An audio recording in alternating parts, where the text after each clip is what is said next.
Alright, so I don't have my proper tripod, so I'm using an old tripod that doesn't have a mount for the camera. So you're going to have to deal with that. I can't move the camera much. But here's the CJ5. I know some of y'all been wondering, where's the CJ5 at, Red Clay Traveler? Where is it? It's right here, okay? It's right there. And if you don't believe me, let me grab the camera.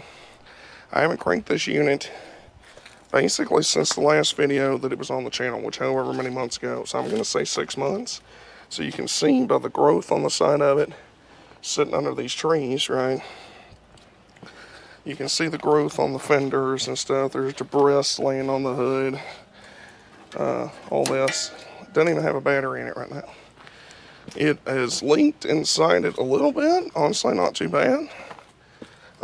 It still leaks up in here, I think. But honestly, it just smells like an old CJ5 to me. So I ain't too worried about none of that.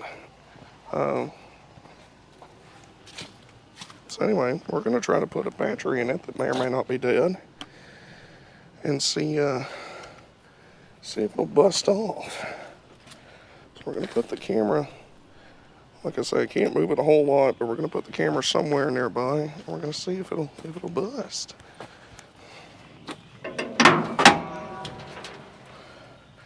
I don't see any wasp nest or nothing, so that's good.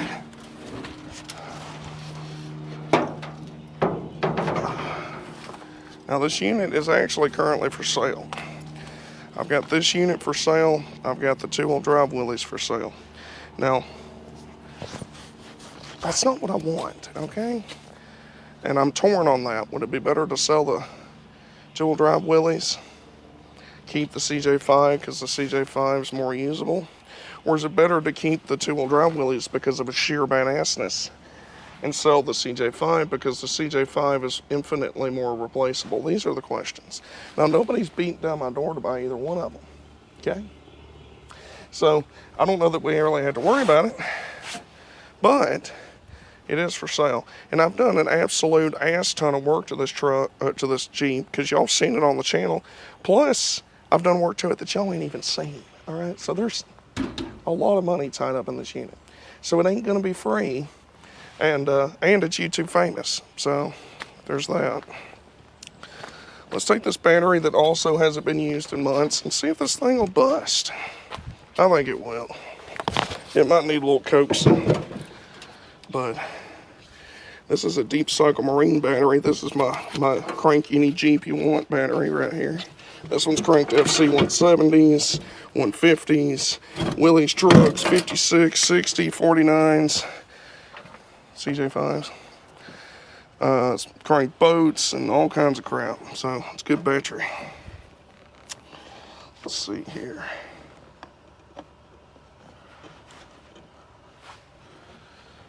Where's the other? Where'd it go? Where is it? Where is it? Oh.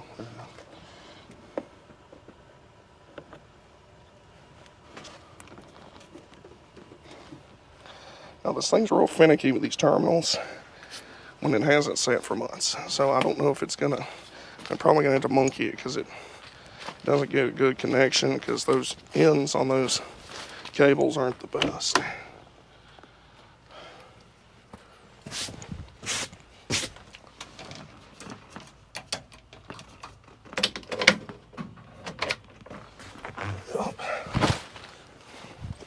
They really are not the best.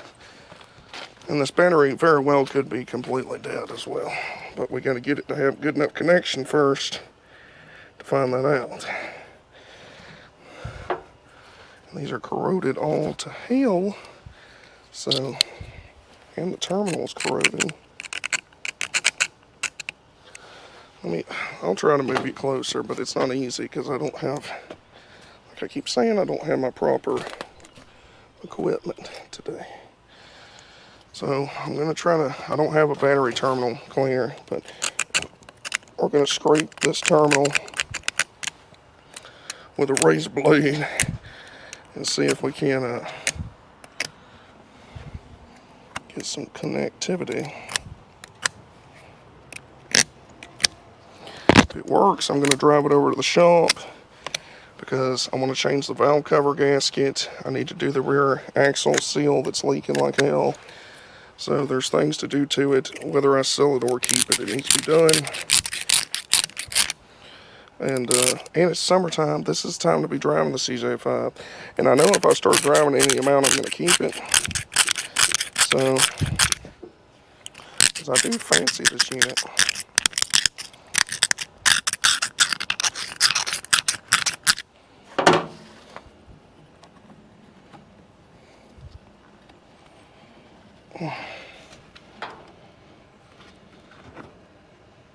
This one's actually not too bad. It might be all right.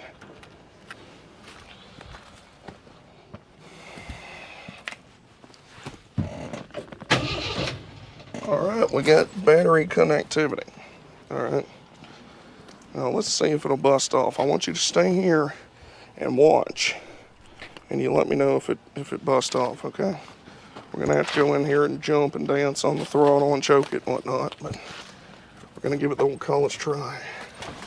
If I still fit in the unit. Yeah, I still do.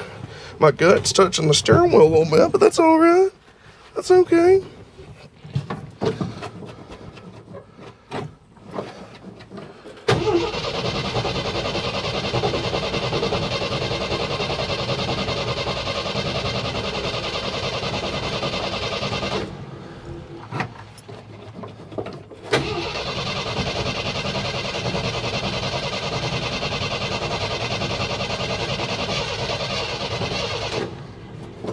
Come on.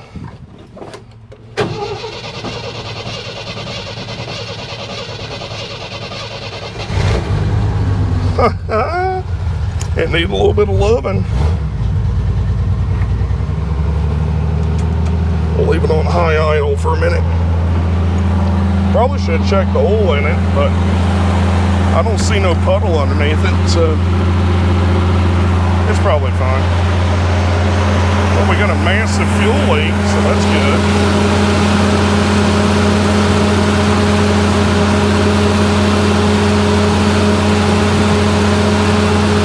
Spraying fuel like hell out of that fuel filter right here.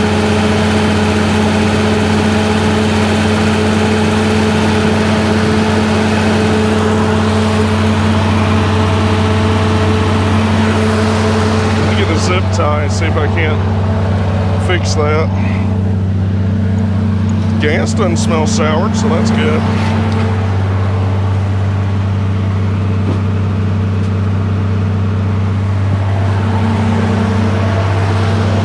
I don't know if y'all can see that fuel spraying out over there.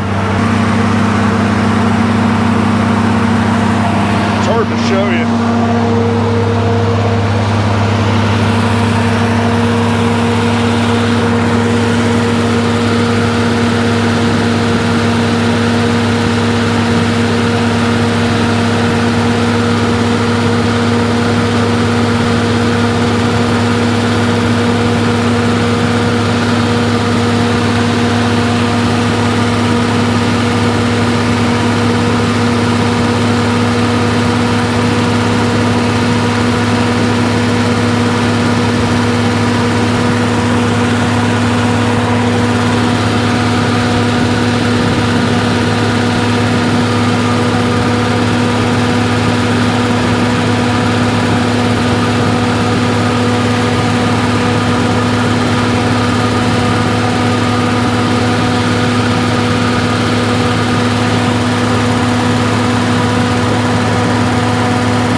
That damn thing running like a Singer sewing machine.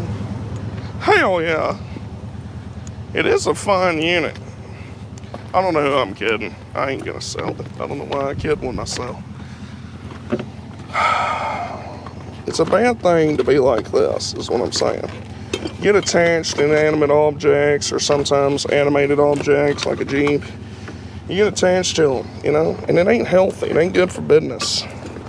It ain't good for business at all. Where's a bloody screwdriver? Oh, of course I ain't got one. Is that what you're trying to say? Oh, I forgot to show y'all this. I found something. Let me show y'all. So this has nothing to do with the Jeep. We're just letting her run in the background right now. She can leak fuel and ain't hurt nothing. Anyway, so my brother and my mother fancy going to antique stores and whatnot.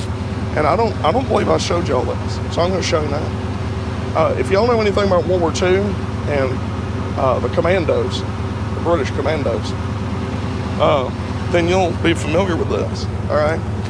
This right here is a Fairbairn Sykes commando dagger. Okay. That's what this is. This is a real one too. This isn't a replica. All right, this one's got a made in England import mark, which means it was imported after the war to the United States. It's got the proper sheath that it's supposed to have. It's missing a strap or two on it, but it's got the proper sheath. This thing's sharp as hell. Now this was based off of an Asian knife, Chinese knife, that some British guys, Fairbairn and Sykes, had encountered when they were stationed in Asia or in China, and they modified it and made it into the famous Fairbairn Sykes commando dagger. That's very thin, very sharp, very pointed, and the thought behind that was so that you could get in to the rib cage between the ribs when you're rubbing somebody out. Okay, it's got a heavy brass handle. You can see that stamp mark on it, the arrow proof mark. And then on the bottom of the handguard, it says England. It's very hard to show on camera, but right there it says England. You might be able to read that. This one's been sharpened, like I say, excessively. They over-sharpened it a little bit on one side. They didn't actually whittle the width of the blade down too much, but they did over-sharpen it on one side, which I'm not particularly happy about. But it's still a Commando Sykes dagger. This is sick. This is the second rendition of it, I believe. They still make these. Special forces in some countries still use these. The Americans made a version of it. It wasn't as good as the British version, but this is a sick unit, and I think it'd be pretty sick. Y'all know I want to stack a Sasquatch, right? I think it'd be sick to be out there in the woods and you waste a Sasquatch with a Fairbairn Sykes commando dagger. Anyway, yeah, so there's this. This is badass nasty, and I think they paid $4 for it, which is worth considerably more than $4. Anyway, back to the fuel leak. It's still spraying away, so that's good. We mean the fuel pump's working. Now I'm going to take out my other vintage military knife. This sick case right here, which has a nice screwdriver fitting on it. And I'm going to transfer the return line clamp, which is right here, down to the main fuel line, which is spraying fuel literally everywhere.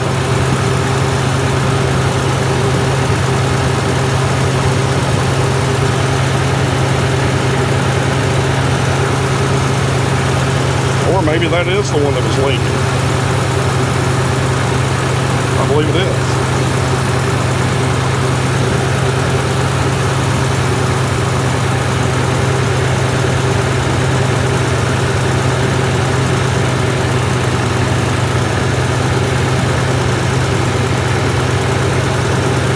Well, the return line shouldn't be that pressurized, but it is, so.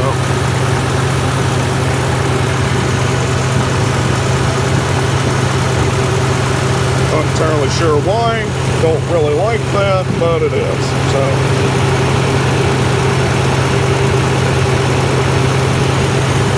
Fuel leak is under control.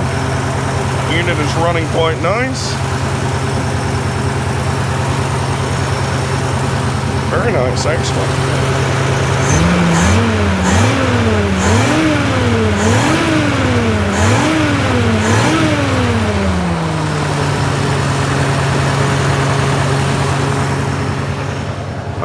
have a working thermometer in it.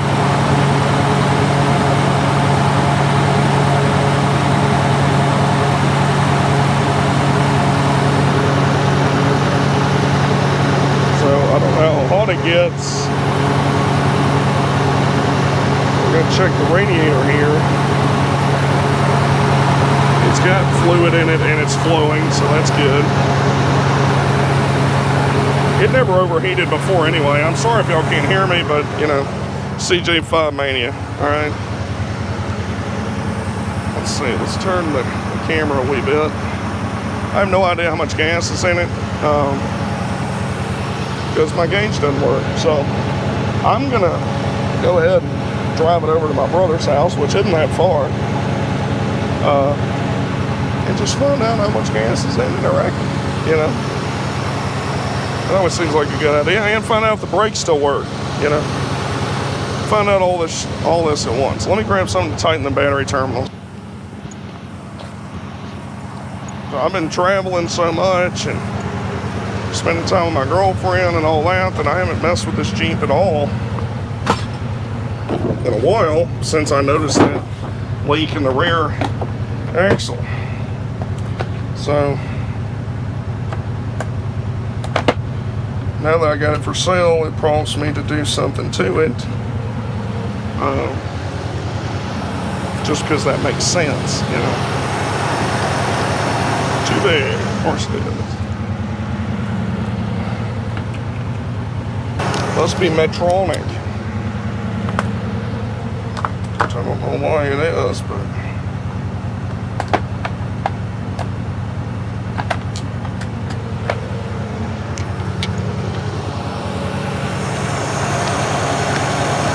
yep, it's Metro.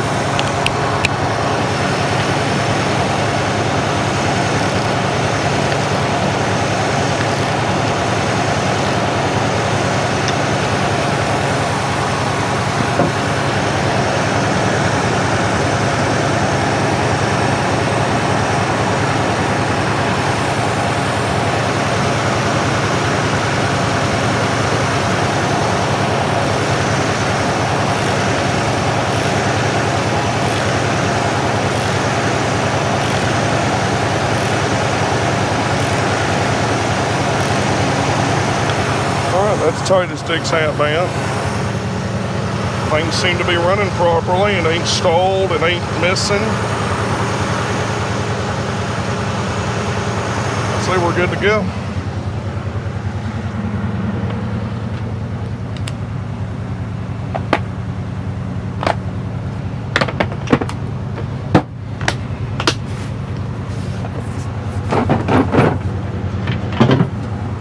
Bringing the tools, of course.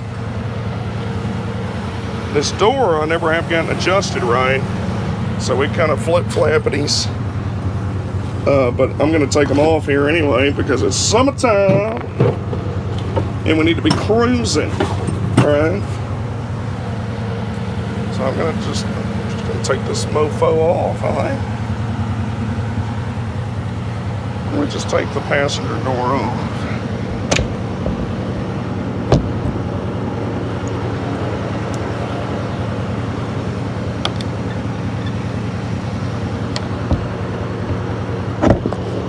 Bam! Passenger door is off. And what we'll do is we'll carry this over here. I'll lean it up against a tree.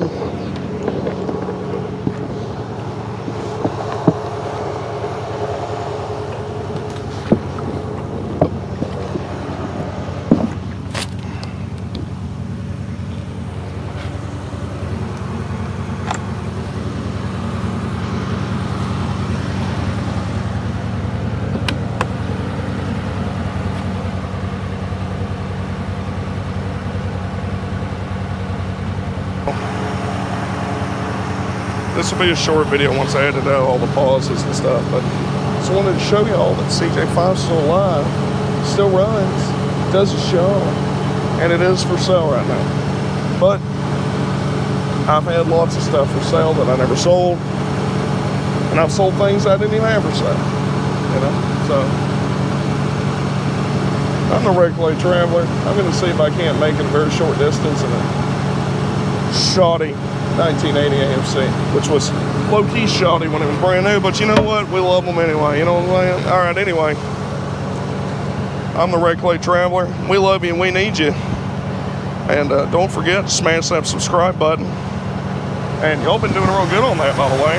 We're getting a lot of subscribers lately and ain't even putting on much content, so quite pleased with that. Keep up the good work.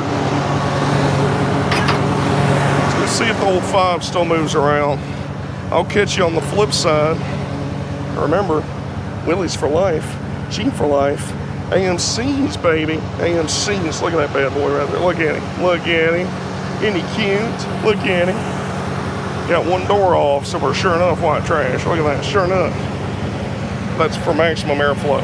Anyway, I'll see y'all in the next video. I love you all. And remember, Willie's for life, Jeep for life. Get it? Yeah! Yeah, buddy! Yeah!